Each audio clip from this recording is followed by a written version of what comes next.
como Todos pela Educação avalia as recentes mudanças no Ministério da Educação, anúncios de trocas no alto escalão e principalmente sobre a decisão dessa segunda-feira, que foi revogada nessa terça-feira, mas que diz respeito à avaliação da alfabetização aqui no Brasil?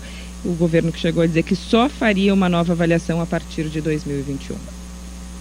Olha, Andressa, tem tanta coisa acontecendo na educação e, infelizmente, muito ruins, né? Nesses últimos meses, nesses últimos dias, desde o começo desse governo. É lamentável que a educação não tenha merecido atenção suficiente, não tenha sido vista como estratégica para o país, né? Para o desenvolvimento e principalmente para as pessoas.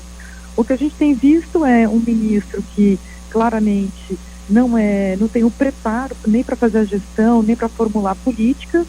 A gente precisa de uma liderança no MEC que consiga liderar e fazer com que essas políticas realmente sejam vigorosas e cheguem às salas de aula. É sempre bom a gente lembrar que a gente tem uma crise de aprendizagem no país. A gente tem aí as crianças nas escolas, a gente tem, claro, em maior ou menor grau, mas a gente tem professores na sala de aula, a gente tem merenda, tem transporte, mas as crianças não estão aprendendo. 55% delas estão analfabetas ao final do terceiro ano do ensino fundamental, o que é, assim, um desastre para a vida delas e também para a vida do país. Então, o que a gente está vendo é isso, é uma falta de prioridade para a educação, uma equipe do MEC desarticulada, por falta de liderança, mas também porque existem vários grupos ali no embate que só faz prejudicar a educação. E esse exemplo de ontem, é um exemplo de total desarticulação. O presidente do INEP, a pedido de um secretário do MEC, revogou uma avaliação importantíssima, que foi uma conquista muito forte da educação nos últimos anos, sem a anuência e ciência do próprio ministro e da secretária da Educação Básica.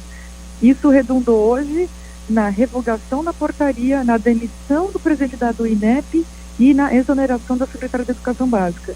Isso porque a gente teve também, dias antes, 3 secretários executivos que foram também exonerados. Então a gente tem aí uma situação de um MEC sem equipe, sem plano, sem projeto, atuando no varejo e mesmo nesse varejo desassistindo estados e municípios que estão esperando uma série de definições do MEC que não estão chegando até eles.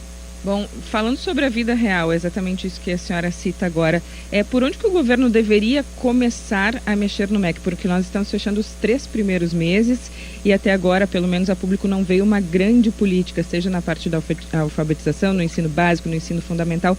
Por onde se deve começar uma reforma no ensino do Brasil? Olha, a gente, no Todos pela Educação, inclusive, a gente apresentou isso para o próprio ministro, que num primeiro momento recebeu bem, mas não conseguiu nem iniciar nenhum tipo de conversa para implementar e até modelar essas políticas. Mas a gente precisa de atendimento à primeira infância, que é onde tudo começa, com crianças de 0 a 3, mas também de 4 e 5. A gente precisa ter uma política nacional de alfabetização, enxugar, fechar essa torneira do analfabetismo, que é muito cruel com essas crianças, porque criança analfabeta ela não consegue aprender durante essa trajetória escolar.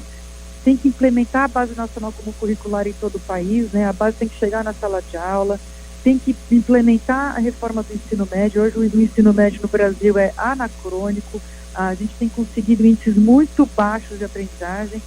Para o ouvinte ter uma ideia, só 9% dos alunos que concluem o ensino médio no Brasil têm aprendizagem mínima adequada em matemática, 9%, ou seja, 91% está se formando sem saber o mínimo adequado em matemática.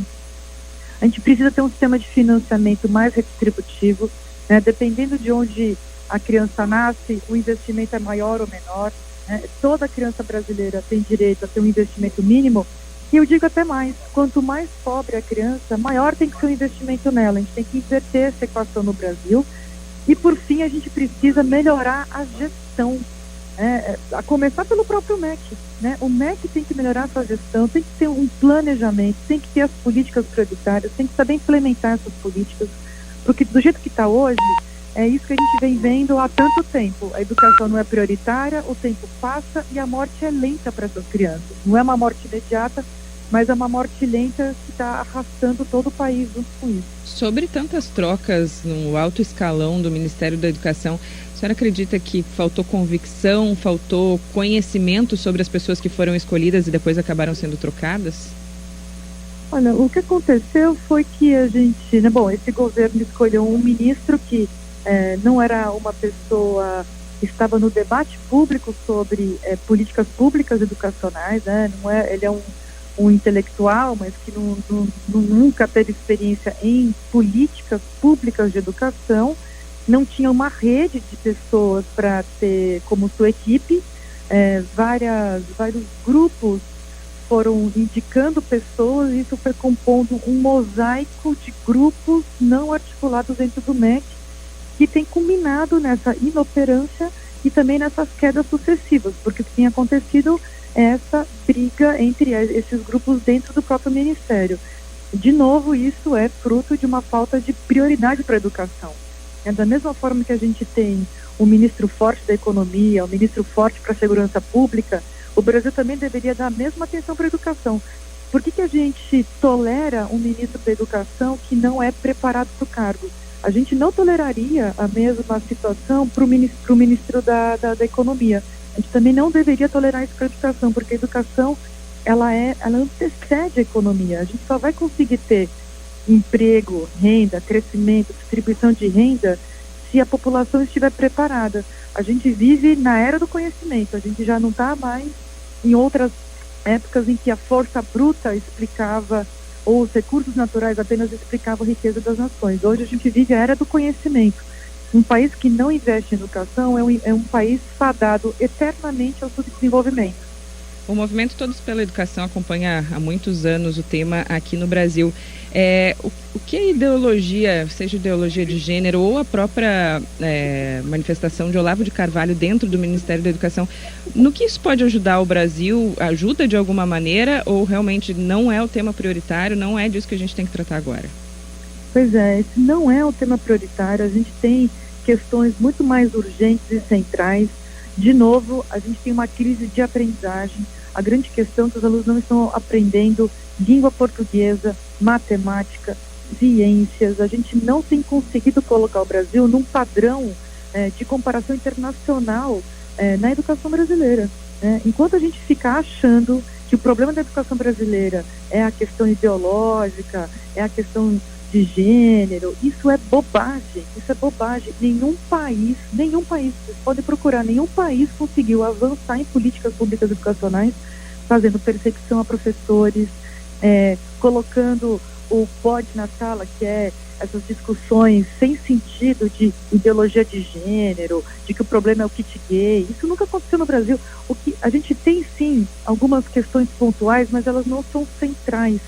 E, de novo, a gente combate qualquer tipo de doutrinação ideológica, política, religiosa, com formação de professores, com política pública. Um professor que sabe que ele tem que dar aquela aula, ele tem que ensinar aqueles conteúdos, ele tem que consolidar essas habilidades nos alunos, ele é formado para isso. Com o tamanho que a gente tem na Base Nacional Comum Curricular, não dá nem tempo para ele falar de outros assuntos. Uhum. E aí o resultado tem que ser cobrado na aprendizagem.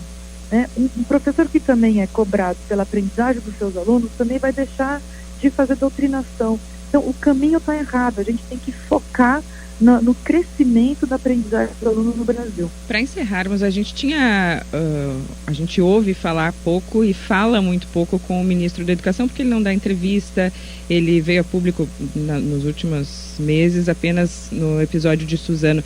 Como vocês se encontraram, tiveram reuniões com ele?